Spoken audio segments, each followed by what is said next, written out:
ಇವತ್ತು ಇಡೀ ದಿನದಲ್ಲಿ ಬೆಟ್ಟದಷ್ಟು ಸುದ್ದಿಗಳು ಬಂದು ತಲುಪಿದ್ದು ಅದು ಹುಬ್ಬಳ್ಳಿಯಿಂದ.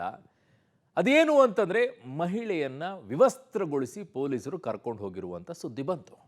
ಅನೇಕ ರೀತಿಯಾದಂಥ ಚರ್ಚೆಗಳಿಗೆ ಎಡೆ ಮಾಡಿಕೊಡ್ತು ಈ ಪ್ರಕರಣ. ಹೋರಾಟಗಳಿಗೂ ಕೂಡ ನಾಂದಿಯನ್ನು ಹಾಡಿತು. ಪ್ರಶ್ನೆಗಳನ್ನು ಸರ್ಕಾರದ ಮೇಲೆ ಎತ್ತೋ ರೀತಿಯಲ್ಲಿ ಮಾಡಿಡ್ತು. ಕೇಶವಾಪುರ ಠಾಣೆಯ ಮುಂದೆ ಈಗ ಹೈಡ್ರಾಮಾ ಮುಂದುವರೆದಿದೆ. ಪ್ರತಿಭಟನಾ ನಿರತ ಬಿಜೆಪಿ ಮುಖಂಡರನ್ನ ಈಗ ಪೊಲೀಸರು ವಶಕ್ಕೆ ಪಡೆದಿದ್ದಾರೆ.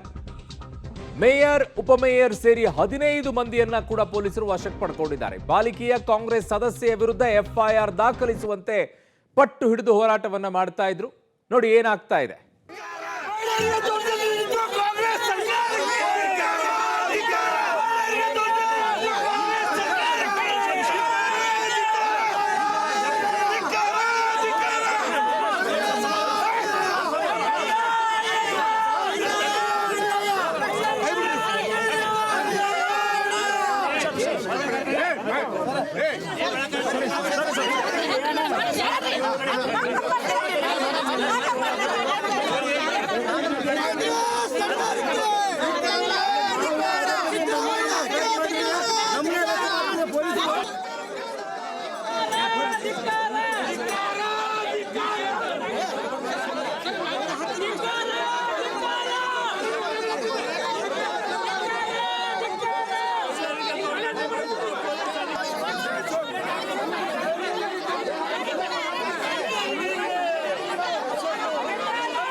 ಇಂಥ ಘಟನೆಗಳು ನಡೆದಂತ ಸಂದರ್ಭದಲ್ಲಿ ಪೊಲೀಸರು ಅತ್ಯಂತ ಸೂಕ್ಷ್ಮವಾಗಿ ಹೆಜ್ಜೆಯನ್ನು ಇಡ್ತಾರೆ. ದೂರು ಕೊಟ್ಟಂತ ಸಂದರ್ಭದಲ್ಲಿ ಪ್ರತಿ ದೂರನ್ನ ಕೂಡ ತೆಗೆದುಕೊಳ್ತಾರೆ. ಆವಾಗ ತಿಳಿಯಾಗತ್ತೆ, ಪರಿಸ್ಥಿತಿಯನ್ನು ತಿಳಿಗೊಳಿಸುವಂತ ಪ್ರಯತ್ನವನ್ನ ಪೊಲೀಸರು ಮಾಡಬೇಕೇ ಹೊರತು ದೂರು ಕೊಟ್ಟಂತ ಸಂದರ್ಭದಲ್ಲಿ ದೂರು ತೆಗೆದುಕೊಳ್ಳೋಕೆ ಏನು ಕಷ್ಟ ಆಗಿದೆ. ನನ್ನ ಸಹೋದ್ಯೋಗಿ ಈಗ ಹುಬ್ಬಳ್ಳಿಯ ಪ್ರತಿನಿಧಿ ಸುನಿಲ್ ಪಾಟೀಲ್ ನನ್ನ ಸಂಪರ್ಕಕ್ಕೆ ಸಿಗ್ತಾ ಇದ್ದಾರೆ. ಸುನಿಲ್, ಈಗ ನನಗಿರುವಂತ ಪ್ರಶ್ನೆ, ಇಂಥ ಘಟನೆಗಳನ್ನ ಅತ್ಯಂತ ಸೂಕ್ಷ್ಮವಾಗಿ ನಿಭಾಯಿಸ್ತಾರೆ. ಅದರಲ್ಲೂ ಕೂಡ ಅಲ್ಲಿರುವಂತ ಕಮಿಷನರ್ ಬಹಳ ಗೊತ್ತಿರುವಂಥವ್ರೆ, ಇಂಥವೆಲ್ಲ ನಿಭಾಯಿಸಿದ್ದಾರೆ. ಬಟ್ ಯಾಕೆ ಈ ರೀತಿಯಾಗಿ ಹೆಜ್ಜೆಯನ್ನು ಇಡ್ತಾ ಇದ್ದಾರೆ? ದೂರು ಕೊಟ್ಟಂತ ಸಂದರ್ಭದಲ್ಲಿ ಪ್ರತಿ ದೂರುಗಳು ಬಂದಾಗ ಅದನ್ನು ಕೂಡ ಸ್ವೀಕಾರ ಮಾಡಬೇಕು, ಆ ಪರಿಸ್ಥಿತಿಯನ್ನ ತಿಳಿಗೊಳಿಸಬೇಕು, ಆ ಕೋಪವನ್ನ ತಣ್ಣಗ ಮಾಡುವಂತ ಕೆಲಸವನ್ನ ಮಾಡಬೇಕು. ಬಟ್ ಇಲ್ಲಿ ಯಾಕೆ ಅದಕ್ಕೆ ಇನ್ನೊಂದಿಷ್ಟು ಕುಮ್ಮಕ್ಕು ಕೊಡೋ ರೀತಿಯಲ್ಲಿ ಪೊಲೀಸರು ನಡ್ಕೊಳ್ತಾ ಇದ್ದಾರೆ? ಹಲವು ಅನುಮಾನಗಳಿಗೆ ಎಡೆ ಮಾಡಿಕೊಡ್ತಾ ಇದೆ ಸುನಿಲ್ ಇದು.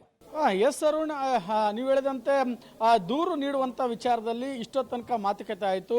ಬಿಜೆಪಿ ಅವರ ವಾದ ಏನಂದ್ರೆ ನೀವೇ ಸ್ವಯಂ ಪ್ರೇರಿತವಾಗಿ ದೂರನ್ನು ದಾಖಲಿಸಿಕೊಳ್ಳಿ ಅಂತ.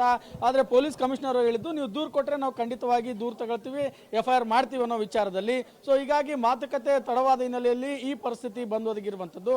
ಸದ್ಯ ಕೊನೆಗೂ ಮಣಿದಂತಹ ಬಿಜೆಪಿ ಕಾರ್ಯಕರ್ತರು ಈ ಸುಜಾತ ಹಂಡಿ ಏನಿದ್ದಾರೆ ಆರೋಪಿ, ಅವರ ಒಂದು ತಮ್ಮ ಮರ್ಯಾದಾಸ್ ಅವರು ಈಗ ಪೊಲೀಸ್ ಠಾಣೆಗೆ ಬಂದು ದೂರನ್ನು ದಾಖಲಿಸ್ತಾ ಇರುವಂಥದ್ದು. ಆತನ ದೂರನ್ನು ಪಡೆದುಕೊಳ್ಳುವಂಥ ಪ್ರಕ್ರಿಯೆ ಪೊಲೀಸ್ ಠಾಣೆ ಒಳಗಡೆ ನಡೀತಾ ಇದೆ. ಈಗ ಅವರ ಆರೋಪ ಏನಂದ್ರೆ, ಅವರ ಏನು ಆರೋಪಿ ಇದ್ದಾರೆ ಅವರಿಗೆ ಕುಮ್ಮಕ್ಕು ಕೊಟ್ಟಿರುವಂಥವ್ರು ಸುವರ್ಣ ಕಲ್ಕುಂಟ್ಲ ಮತ್ತು ಅವರ ವಿರುದ್ಧ ಸಾಕಷ್ಟು ಪಿತೂರಿಯನ್ನು ಮಾಡಿದ್ದಾರೆ. ಹೀಗಾಗಿ ಸುವರ್ಣ ಕಲ್ಕುಂಟ್ಲ ಮತ್ತು ಅವರ ಕುಟುಂಬಸ್ಥರ ವಿರುದ್ಧ ಮರ್ಯಾದಾಸ್ ಈಗ ದೂರು ದಾಖಲು ಮಾಡ್ತಾ ಇರುವಂಥದ್ದು.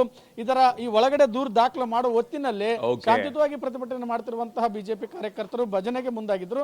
ಅವರನ್ನ ಪೊಲೀಸರು ವಶಕ್ಕೆ ಪಡೆಯಲು ಮುಂದಾಗಿರುವಂತದ್ದು. ಅವರನ್ನು ಮತ್ತೊಂದು ದೃಶ್ಯಗಳಲ್ಲಿ ನೋಡ್ತೇನೆ. ಪೊಲೀಸ್ ಬಿಗಿ ಭದ್ರತೆಯನ್ನ ಠಾಣೆಗೆ ಹಾಕಿರುವಂತದ್ದು.